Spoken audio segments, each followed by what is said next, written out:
Hello. तो कैसे हैं आप सब। तो आज मैं लोकी का एपिसोड 4 वापस से देख रहा था क्योंकि एपिसोड था ही इतना ज़बरदस्त। लेकिन एपिसोड देखते देखते मेरे दिमाग में एक क्वेश्चन आया, क्या सच में टीवीए टाइमलाइन को प्रोटेक्ट कर भी रहा है या नहीं। क्योंकि एंड गेम में खुद एंशिएंट वन ने क्लियर किया था कि अगर कोई भी इन्फिनिटी स्टोन अपनी टाइमलाइन से गायब होता है तो उससे एक दूसरी टाइमलाइन क्रिएट हो जाती है। और क्योंकि लोकी को भी टेसरेक्ट के साथ टीवीए में लाया गया तो इसका मतलब स्पेस स्टोन इस वक्त टीवीए में है। तो एंशिएंट वन के मुताबिक 2012 की टाइमलाइन में भी एक नेक्सस इवेंट हुआ है, तो वहां से भी तो एक अल्टरनेटिव टाइमलाइन निकलनी चाहिए, तो वो इस टीवी पर क्यों नहीं दिखाया जा रहा। तो मैं हूं सौरभ और आज की इस वीडियो में मैं आपको बताऊंगा कि किस तरह से टीवीए सिर्फ अपने मतलब की टाइमलाइन को ठीक कर रहा है और इस सारे बवाल से कैसे कुछ न्यू टाइमलाइंस क्रिएट हो रही हैं जिनके बारे में कोई बात नहीं कर रहा। तो ये वीडियो काफ़ी इंटरेस्टिंग होने वाली है, तो इसे लास्ट तक ज़रूर देखें। So without wasting our time let's start the video. तो इन्फिनिटी स्टोन्स को अगर साइड में रख दिया जाए और सिर्फ लोकी के बारे में भी सोचा जाए तो उसे भ्रूण करने से भी तो एक नेक्सस इवेंट क्रिएट ही होगा।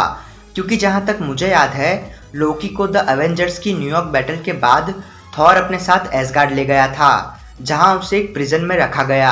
और उसके बाद Thor the dark world, Thor Ragnarok और इन्फिनिटी वॉर में लोकी की काफ़ी हैवी प्रेजेंस थी। लेकिन अब लोकी न्यूयॉर्क बैटल से भाग चुका है, तो उन सारे इवेंट्स का क्या जो लोकी को आने वाले फ्यूचर में परफॉर्म करने थे। और क्योंकि अब लोकी अपनी टाइमलाइन से गायब हो चुका है तो इस चीज़ से भी तो एक अल्टरनेटिव टाइमलाइन बननी चाहिए। तो मान लेते हैं कि इस चीज़ में लोकी की गलती है, लेकिन उस छोटी सेल्वी का क्या जिसे सिर्फ एक वेलकरी टॉय से खेलने के लिए पकड़ा गया। और अगर इस हिसाब से देखा जाए तो इसमें एवेंजर्स की भी गलती है, क्योंकि कैप्टन अमेरिका तो अपनी टाइमलाइन को छोड़कर परमानेंटली पैगी के साथ 1943 में शिफ्ट हो गए। तो क्या तब इन टीवी वालों की टीवी नहीं चल रही थी। और यहाँ हमारे लोकी और सेल्वी ने एक दूसरे का हाथ क्या पकड़ लिया वो तक इन्हें पता चल गया। और ये भी हम सब जानते हैं कि टीवीए आज नहीं तो कल लोकी को भ्रूण करके यहाँ अपोक्लिप न्यूयॉर्क में भेजने ही वाली थी, जैसे इन चारों लोकीस को भेजा गया है। तो इन चारों लोकीस की टाइमलाइन से जब इन्हें पकड़कर यहाँ डाल दिया गया तो क्या तब इनकी टाइमलाइन नहीं बिगड़ी होगी। और वहाँ दूसरी तरफ अवेंजर्स प्रेजेंट से पास्ट में गए, फिर वापस प्रेजेंट में आए, फिर थैनोस पास्ट से फ्यूचर में आया और फिर कैप्टन प्रेजेंट से पास्ट में गए और पैगी के साथ पास्ट में ही रह गए। अब मुझे इस चीज़ से कोई दिक्कत नहीं है कि कैप्टन वापस क्यों नहीं आए। उन्होंने इतने सालों तक वर्ल्ड को प्रोटेक्ट किया है और इसीलिए एट द एंड वो एक अच्छी एंडिंग डिजर्व करते हैं। लेकिन भला कैप्टन उस टाइमलाइन में कैसे हो सकते हैं जहां उन्हें नहीं होना चाहिए। और फर्स्ट एपिसोड में भी लोकी ने यही कहा था कि अवेंजर्स ने जो टाइम ट्रैवलिंग की उसका क्या।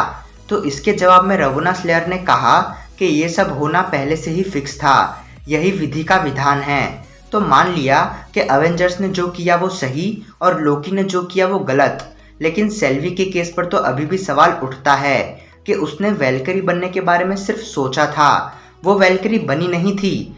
मान लिया उसकी किस्मत में वेलकरी बनना नहीं लिखा था, और अगर वो वेलकरी बनती तो इससे टाइमलाइन बिगड़ सकती थी। लेकिन क्या फिर भी किसी को उस चीज़ की पनिशमेंट देना सही है जो उसने कभी की ही ना हो। अगर आपको थॉर रैग्नारॉक में थॉर और वेलकरी का वो सीन याद है जिसमें थॉर भी वेलकरी बनने की बात करता है, लेकिन ऐसा उसने बचपन में सोचा था और बड़े होते होते उसकी सोच बदल गई। तो क्या पता सेल्वी की भी सोच बदल जाती बड़े होने के बाद और वो भी वेलकरी ना बनती। लेकिन नहीं, यहाँ सिर्फ सेल्वी ने सोचा और टीवीए वाले उसे उठाकर ले गए और टीवीए वालों से भागते भागते उसकी लाइफ के हज़ारों साल बर्बाद हो गए, वो भी उस गलती के लिए जो उसने कभी की ही नहीं। और कौन जानता है टीवीए उसके साथ क्या करता। क्या उसका भी ब्रेन वॉश करके उसे भी एक मिनटमैन बना लिया जाता लाइक मोबियस, या उसे भी यहाँ अपोक्लिप न्यूयॉर्क में भेज दिया जाता इन चारों लोकीस की तरह। और हम में से कौन जानता है कि इन चारों लोकीस की भी कोई गलती है या नहीं, या शायद इन्हें भी बेवजह यहाँ रखा गया है। अब मैं यहाँ कोई कंप्लेन नहीं कर रहा कि टीवीए ऐसा क्यों कर रहा है। टीवीए एक ईवल ऑर्गेनाइजेशन है और ये बात कंफर्म है, लेकिन मैं ये सब आपको इसलिए बता रहा हूँ कि टीवीए को टाइमलाइन से कोई लेना देना नहीं है, उन्हें बस अपने काम से मतलब है। और मुझे तो ये भी लग रहा है कि ये टीवीए की टाइम टीवी रियल टाइमलाइन नहीं दिखाती, क्योंकि रियल टाइमलाइन में मेरे ख्याल से इस वक्त बवाल मच चुका होगा, क्योंकि टाइमलाइन से स्पेस टोन गायब है। तो मेरे ख्याल से ये टाइम टीवी सिर्फ उन इवेंट्स को दिखाती है जिससे टीवीए या फिर उसके रियल क्रिएटर्स को खतरा हो। बाकी रियल टाइमलाइन से टीवीए को कोई लेना देना नहीं है, क्योंकि इतना दिमाग तो हमारे डॉक्टर स्ट्रेंज में भी है कि वो जानते हैं कि एक छोटे से डिफरेंस से आने वाले फ्यूचर के काफ़ी सारे पॉसिबल इवेंट्स हो सकते हैं। लेकिन इतना ही दिमाग टीवीए वालों के पास नहीं है कि वो ये सब जो कर रहे हैं उसके कितने डिफरेंट आउटकम्स हो सकते हैं फ्यूचर में। तो आई होप सो आपको ये वीडियो पसंद आई होगी। आई नो टाइम ट्रैवलिंग थोड़ी कंफ्यूजिंग है, जिसकी वजह से आपको वीडियो में कुछ पॉइंट समझ नहीं आए होंगे, लेकिन उसके लिए आप वीडियो रिवाइंड करके दोबारा देख सकते हैं। अगर आपको वीडियो पसंद आई हो तो वीडियो को लाइक करना, और आप मुझे नीचे कमेंट्स में बताएं कि आपका क्या कहना है टीवीए के इस करप्शन के बारे में। और अगर आप मेरी ऐसी ही वीडियोस देखते रहना चाहते हैं तो मेरी चैनल को भी सब्सक्राइब करें। मैं आपसे मिलूँगा अगली वीडियो में, तब तक के लिए टेक केयर।